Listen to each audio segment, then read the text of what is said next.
Good morning. This is Mission Control Houston. Welcome and thank you for joining us for today's edition of ISS Update. This Wednesday, October 3rd, the Expedition 33 crew members had began their day with some time this morning for work preparation, breakfast, morning hygiene, and a station inspection. The crew then kicked off their day with the first of two daily planning conferences with ground controllers around the world to review the day's activities and plan for the next set of tasks. Today, Commander Williams is busy performing maintenance on the potable water dispenser beverage adapter, replacing the activated carbon ion exchange filter in the oxygen generator system. Williams will also, in just a few minutes, participate in a private medical conference today.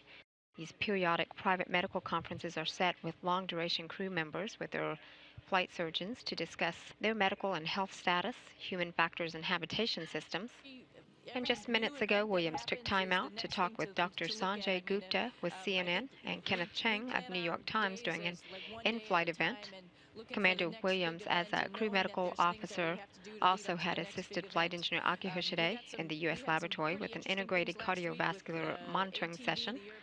The goal of the integrated cardiovascular experiment is to quantify the extent, time course, and clinical significance of cardiac atrophy and identify its mechanisms.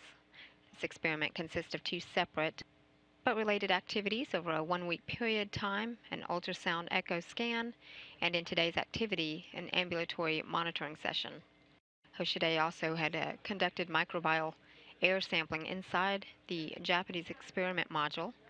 He then worked to remove and replace the pre-treat tank of the waste and hygiene compartment and performed a fluid transfer from the water recovery system that produces drinkable water for the crew.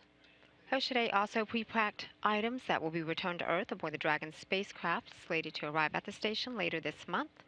And on the Russian side of the house, Malenchenko had spent some time cleaning vents and performing a regular preventative maintenance to the service module's ventilation system and regular maintenance to the Russian life support system known as SOJ. Each of the crew members will then put in their daily 2 hours of exercise using the onboard gym equipment that includes a station bicycle, a treadmill, and an advanced resistive exercise device that simulates weightlifting here on Earth. The crew will then wrap the day with a final daily planning conference with the ground. The crew is then scheduled to go to bed at 4:30 p.m. Central Time. Meanwhile, late last night, the Automated Transfer Vehicle 3, also known as Eduardo Amaldi, that had undocked from the International Space Station last Friday, had performed two final burns that sent the spacecraft on a re-entry trajectory over the Pacific Ocean. And that's a recap of today's activities aboard the International Space Station. This is Mission Control Houston.